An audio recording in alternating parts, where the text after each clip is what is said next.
रामचंद्र यादव हमारे साथ हैं, आम आदमी पार्टी से पार्षद हैं जो डिप्टी मेयर के लिए नामांकन भर के आए हैं। रामचंद्र यादव जी, मुझे एक बात समझाइए, आप आए हैं यहाँ पे डिप्टी मेयर के लिए, नॉमिनेशन आपने फिल किया है, लेकिन आपकी पार्टी का आपके साथ कोई नहीं आया, ऐसा क्यों? क्या आपने पार्टी से बगावत की है? नहीं, हमने किसी को बुलाया नहीं।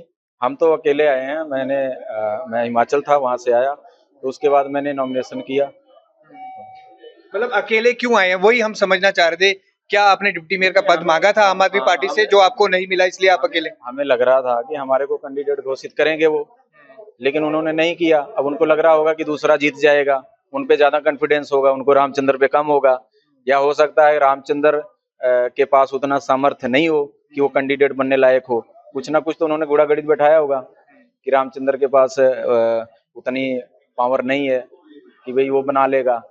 उनके पास, उन काउंसलरों के पास होगा, इसलिए उन्होंने कैंडिडेट बनाया। तो आपने आप पार्टी से बगावत करी है कि आप पार्टी के साथ मैं रहेंगे? पार्टी में ही हूँ जी। मैंने कोई पार्टी ज्वाइन नहीं करी है। मैं बार बार कह रहा हूँ, मैंने इंडिपेंडेंट जरूर भरा है, मेरा अधिकार है चुनाव लड़ना। चुनाव लड़ने का की इच्छा थी, और पहले मैंने 1 साल पहले बता दिया था पार्टी को। पार्टी ने भी बोला था कि ठीक है, चुनाव आने दो, हम आपको चुनाव लड़वाएंगे। लेकिन एटो टाइम पे आके अभी जो लास्ट मोमेंट पे चीजें हुई हैं, वो थोड़ी ठीक नहीं हुई हैं। अब उसमें उनको लग रहा होगा, चलो ठीक है, वो प्रभारी जी को लग रहा होगा, सह प्रभारी को लग रहा होगा, प्रधान को लग रहा होगा, जिसको भी, कि ये जीतने वाले हैं, तो वो करें, कोशिश बनाएं, उनको आपने अच्छी किस बात। किस से बात की थी, क्या क्या आपकी बात हुई थी, विस्तार पूर्वक थोड़ा सा बता दें। मेरी देखो, मेरी मैं तो कह रहा हूँ, 1 साल से पहले से ही बात हुई। 1 डेढ़ महीना से कंटिन्यू बात हो रही है, काम कर रहे हैं हम। काउंसलरों के पास भी गए, कई काउंसलरों ने एलिगेशन भी लगाए को 100 चीजें, फिर भी हम काम कर रहे हैं पार्टी के लिए। हालांकि हमने वैसी कोई एक्टिविटी नहीं करी, लेकिन पार्टी के तो साथ हैं।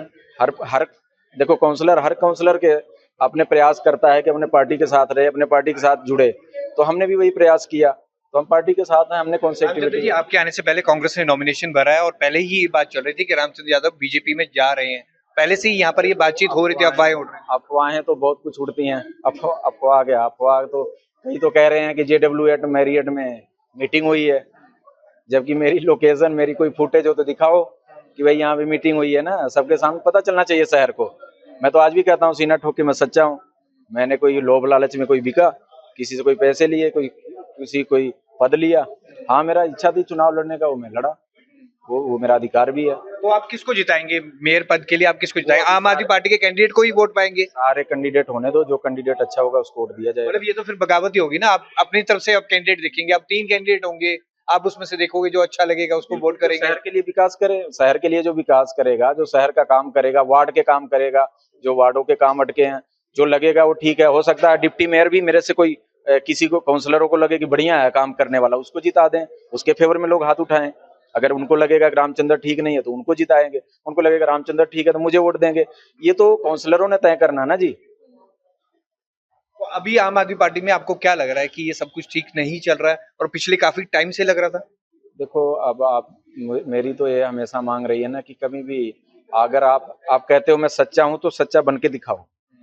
जैसे मैं आज कह रहा हूँ मैं सच्चा हूँ, मैंने कोई वायलेशन नहीं करी है 4 साल। बताओ कोई किया तो दो प्रूफ। मैं बैठता हूँ, मेरे साथ बैठाओ उनको, और मीडिया में डिस्कस करें, बात करें सामने।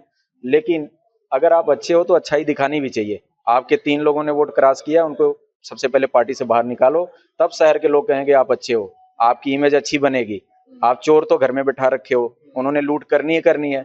क्या भरोसा है जो 3 वोट क्रॉस करके 19-20 काउंसलर जिसके हैं, वो 16 वाले को जिता देता है, उसका क्या भरोसा है कि इस बार 16 रह के 18 वाले को हरा देगा? पर ये कार्रवाई किसने नहीं की? अब ये तो उनसे पूछिए ना, जिन्होंने नहीं की। मेरा अधिकार तो नहीं है ना, मैं कर सकता। हाँ, मैं ये कह सकता हूँ कि रामचंद्रन ने कोई गलत काम किया है तो उसके प्रूफ दो, और शहर को बोलो कि ये काउंसलर ठीक नहीं है जी, इन्होंने अपने वार्ड के साथ गद्दारी की है, पार्टी के साथ गद्दारी की है, इन्होंने कोई वोट क्रॉस किया है, इन्होंने कोई पैसे लिया, इन्होंने कोई पार्टी ज्वाइन करी है, तो रामचंद्र को बाहर निकाल दो, क्यों रखे हो? लेकिन अगर कोई और किया है तो उसको निकालो। उसको अगर अपने पार्टी में आप रखे हो, चोर को या उस गद्दार को जो आपके साथ पार्टी में गद्दारी किया, आप वोट क्रॉस किया, आप आज भी वो पार्टी में है, आप उसको क्या कहते हो? आप कैसे लेते हो? आप ठीक है आपके हिसाब से बताओ? सारा शहर क्या कहेगा जब आप वोट मांगने जाओगे चुनाव में? तो यही कहेंगे ना लोग, भाई आपके लोगों ने तो 3 वोट क्रॉस किए थे, आप उनका तो निकाल नहीं पाए। वो कौन लोग हैं? अच्छा, चोरी पता नहीं किसने की, लेकिन सारे जो 11 काउंसलर हैं आम आदमी पार्टी के, 7 8 जो उसके अपने हैं कांग्रेस के, सब पे संदेह की नजर से देखा जाता है ना। हो सकता है उसने किया हो सकता है रामचंद्र ने किया हो सकता है और किसी ने किया हो। तो आप पार्टी का ये दायित्व बनता है, मेयर बने ना बने वो इशू नहीं है। सरकारें गिर जाती हैं, दिल्ली में हम हारे हैं, हो सकता है फिर अगली बार आए। ये तो सरकारें बदलती रहती हैं, आती रहती हैं, जो अच्छा काम करेगा आएगा। लेकिन आप सबसे पहले अपनी गंदगी साफ करो, जो आपके घर में जो गंदगी फैला रखे हैं, जो जड़ को काट रहे हैं, उनको बाहर निकालो।